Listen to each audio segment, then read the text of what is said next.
मित्रों नमस्कार। आज मैं आपको ये सुनाने वाला हूँ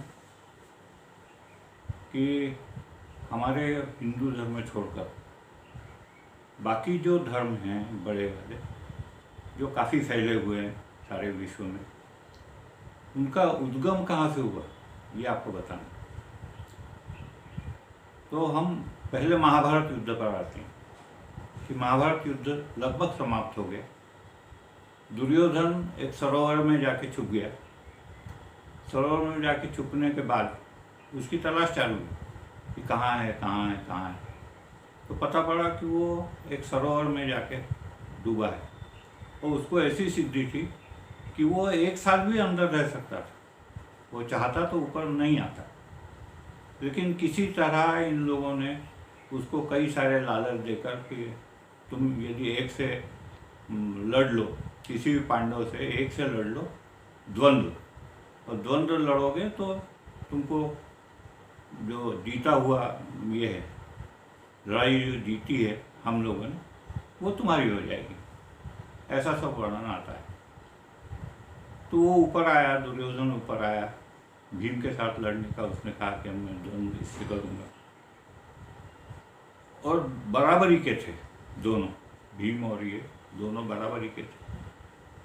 इसके बाद उसको ये याद दिलाई कि जांग तोड़ना है, जांग तोड़ना है। काफ़ी देर युद्ध चला, तो इसने भीम ने जांग पर उसके वार किया, उसमें खून बहने लगा, टूट गया। अब वो जो महाभारत में दिखाया कि वो लोहे का था, ये था, सिर्फ उतना हिस्सा उसका ये नहीं था, मजबूत नहीं था। खैर जो भी हुआ उसके जान में लगा और वो 5 दिन तक जीवित रहा। तो ये पांडव निकल जाने के बाद में अश्वत्थामा वहाँ आया। अश्वत्थामा ने कहा कि मैं तुम्हारा मित्र हूँ, तो और मैं अब चाहता हूँ मैं कुछ करूँ, पांडवों को मारूँ, पांडवों के बच्चों को मारूँ, जो भी है। तो इसने कहा ठीक है, हम तुमको प्रधान सेनापति बना देते हैं और तुम जाओ, तुम्हें जो लगता है वो करो। और कथा ये आती है कि वो नज़र रखे हुए था और द्रौपदी के जितने पुत्र थे उसको उसने सोते में काट दिया, सोते में मार दिया। अब क्या हो रहा था कि पहले दुर्योधन को जब ढूंढ के मारा, तब से कौरव पत्नियां जो है, 100 कौरव पत्नियां जो थी, वो बेचारी चिंता में पड़ी कि अब ये तो ढूंढ ढूंढ के मारने लगे कौरव को, तो ऐसा नहीं हमारे बच्चों को भी मार दे। लड़के जो 10 साल के थे, 12 साल के थे, जो युद्ध में नहीं गए थे या नहीं जाने लायक थे, ऐसे लोगों का क्या होगा। तो अब ये अश्वत्थामा ने जब द्रौपदी के पुत्रों को मारा तो इनको लगा अब तो निश्चित रूप से ये लोग हमारे बच्चों पर टूट पड़ेंगे और उनको मार डालेंगे। तो वो इस डर के मारे उन्होंने इसका मार्ग, मैदानी रास्ता पकड़ा और जहाँ तक वो जा सकते थे, मैंने गंधार तक, उनकी दौड़ गंधार तक थी, तो वो गंधार गए, घोड़ों से, रथों से, अपने बच्चों को भी साथ ले गए और वहाँ जाके रुके, वहाँ विश्राम किया। तो उन लोगों ने पूछा कि आप लोग कैसे आए? तो उनका हमें आश्रय चाहिए आपका, क्योंकि ऐसा ऐसा हो गया है और अब पांडव बीन बीन कर सारे बच्चों को मारेंगे, ऐसा हमको लगता है। तो वहाँ के राजा ने हाथ जोड़ लिए कि ऐसा है कि गंधार तो पांडवों का भी देखा हुआ है, पांडव गंधार तक आ जाएंगे और वो ईंट से ईंट बजा देंगे, तो आप लोग यहाँ मत रुको, आप यहाँ से और आगे चले जाओ। अब वो शिवलिंग लिए हुए, सब चंद्रवंशी थे, इसलिए शिवलिंग तो उनका आधार था, धार्मिक आधार था। तो वो शिवलिंग लेके और आगे बढ़ने लगे। तो कई जगह उनको ये करना पड़ा, लड़ना पड़ा, झगड़ना पड़ा। महिलाएं भी उस लड़ाई में शामिल हुई और उन्होंने ये करने का प्रयास किया। आगे गए तो कई जगह मानव मैंने आदमी खाने वाले जो कबीले थे कि बलि चढ़ाना, नर बलि चढ़ाना और ये करना। तो अब हुआ ये कि ये नर बलि वाले कबीले 8-10 जो थे, वहाँ से जब वो गुजरते थे तो एक आध लड़का पकड़ लिया जाता। और उसको वो बलि चढ़ा देते। अब लड़कों की संख्या वैसे ही तो कम थी युद्ध के मारे, अब लड़कों को बचाना है, तो उन्होंने कहा कि एक काम करो, अंगभंग करना शुरू करो। उन्होंने अंगभंग करना शुरू किया। ये तो आपको मालूम है अंगभंग में क्या होता है, मैं अलग से बताने की जरूरत नहीं। और वो आगे बढ़ते चले गए, बच्चे भी बड़े हो गए, इस लायक हो गए, बहादुर बाप के बेटे थे, तो अच्छे लड़ाकू हुए और वो एक जगह जाके रुके। उसका नाम है मख। मख माने यज्ञ, मख और मेदिनी माने, मेदिनी माने जमीन, मख माने यज्ञ। यज्ञ करने की जो ज़मीन है वो मक्का और मदीना, वहाँ जाके वो बसे। शंकर जी का उन्होंने स्थापित किया, शंकर जी का विग्रह स्थापित किया, मक्केश्वर नाम से उसको जाना जाता है। आप कई बार ये सोचेंगे कि मैं कुछ तो बोल रहा हूँ, बाकी आपने उनकी यदि यात्रा देखी होगी, वो जब हज करने जाते हैं या ये करने जाते हैं, तो उनका वेश देखिए आप, पूरे खुले जाते हैं। मैंने भारतीय परंपरा के हिसाब से नीचे कुछ पहना होता है, ऊपर एक कपड़ा पहना होता है, तो इस परंपरा से वो लोग जाते हैं और वहाँ दर्शन करते हैं या वहाँ यात्रा करने जाते हैं। अब आप ये देखें कि अब यहाँ से दुख में गए थे वो लोग, महाभारत युद्ध में उनके सारे अपने जो है वो मारे गए थे, तो दुख में गए थे।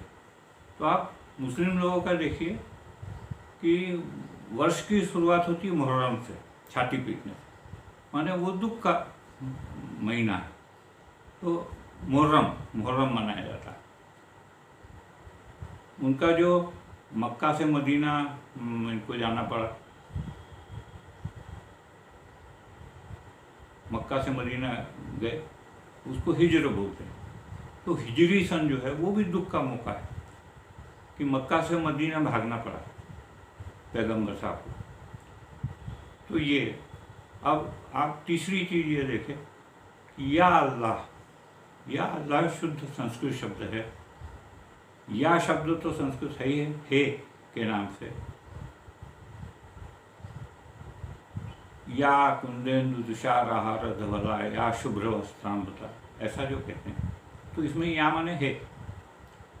अल्लाह अम्बह ये शब्द जो है ये माँ के लिए उपयोग में आते हैं, माँ के इसमें। तो या अल्लाह सीधा सीधा अर्थ होता है कि हे माँ या ईश्वर या जो भी है। तो ये तो हुआ। अच्छा, यहाँ से वो कुरुवंशी करके गए थे, वहाँ का जो कुरैश वंश है वो सबसे श्रेष्ठ वंश माना जाता है। वो यहीं से गए हुए जो थे उनका श्रेष्ठ वंश है। अब हम दूसरी तरफ आते हैं कि कृष्ण जब इनका गांधारी का ये करने गया कि अब मैं जा रहा हूँ, मैंने उनसे विदा लेने गया, तो उसने कहा कि कृष्ण से कहा कि तूने मेरा पूरा कुरु परिवार कौरव वंश जो है पूरा ख़त्म कर दिया, तो तुम्हारे साथ भी ये होगा, तुम्हारे भी आपस में लड़ाइयाँ होंगी और लोग भागेंगे या मर जाएंगे। कृष्ण जब वापस लौटे और कृष्ण के इसके बाद माने देह त्यागने के बाद उनमें आपस में लड़ाइयाँ शुरू हो गई यादवों में। और यादव तो वो मूसल युद्ध नाम से प्रसिद्ध है यादवों का। अब इसमें जो है जो लड़ने वाले लोग थे वो तो लड़ मरे आपस में, बाकी उसमें कुछ लोग थे कारीगर थे जिसको मयासुर ने ट्रेनिंग दी थी। ये माने द्वारका कोई मयासुर ने अकेले नहीं बना, उन्होंने जो ट्रेन किए लोग, वो लोग 3-4 जहाज़ों में भरकर और समुद्र के रास्ते जितने दूर जा सकते थे उतने दूर गए। तो वो इजिप्ट में उनकी नौकाएं रुकी। इजिप्ट के राजा ने पूछा कि आप क्या कर सकते हो। उनका हमको तो भाई पत्थर का काम आता है, मूर्तियाँ कर सकते हैं या ये बना सकते हैं। तो उन्होंने कहा ठीक है आप यहीं रह जाओ। और वहाँ वो 800 साल रहे। वो पिरामिड्स और स्फिंक्स जो है वहाँ के जो जितनी कलाकृतियाँ वो सब यादवों ने बनाई। ऐसा कहते हैं कि यादवों को मयासुर ने ये सिखा दिया था कि आप सिर्फ हाथ करो तो पत्थर कट जाएगा, दूसरा हाथ करो तो पत्थर आपके पास आ जाएगा या उड़ के चला जाएगा। तो पिरामिड में जो हजारों लाखों पत्थर लगे, एक जैसे पत्थर जो तराशे गए, वो उन यादव का कमाल था। अब हुआ ये कि 700-800 साल लोग वहाँ रहे। तो वहाँ जो फराव करके राजा थे, फराव राजा ने एक यदु लड़की से या यादव लड़की से विवाह कर लिया था। उनसे जो पैदा हुआ लड़का वो मोजेस नाम का है।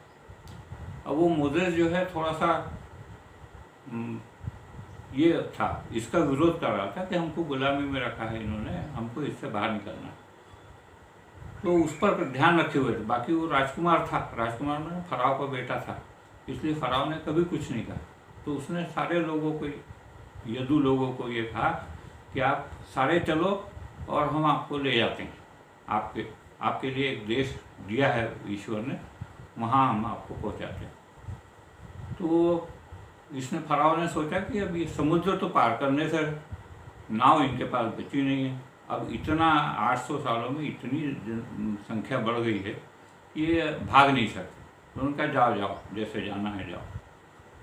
तो सेंट मोजेस जो बाइबल में वर्णन आता है, आपने 10 कमांडमेंट्स पिक्चर देखी हो तो आपको समझ में आएगा। तो मोजेस इनको लेके वहाँ गया समुद्र तक, और वो समुद्र 2 भागों में बढ़ गया और वो वहाँ से सीधे नाजरत या इजराइल में वो घुस गए। और उसने बताया कि ये आप लोगों के लिए ईश्वर ने जो है ये प्रदेश ये किया है, तो आप वहाँ चले जाइए। अब वो यदु थे तो स्पेलिंग लिखते थे JDU, जदू। और ये इजराइल वाले जितने लोग हैं ये सारे वही लोग हैं जो यदुकुल से हैं। अब एक तरफ यदुकुल है, एक तरफ कुरुकुल है, इन दोनों की तो पट नहीं सकती। माने कभी यदि युद्ध हुआ, माने वो नॉस्ट्रेडमस ने जो कहा है ना कि चांद तारा और क्रॉस ये दोनों आपस में भिड़ेंगे और ये हो जाएगा, उनका विनाश हो जाएगा, ये जो कहा है ये कहानी ऐसी जुड़ी हुई है। धन्यवाद।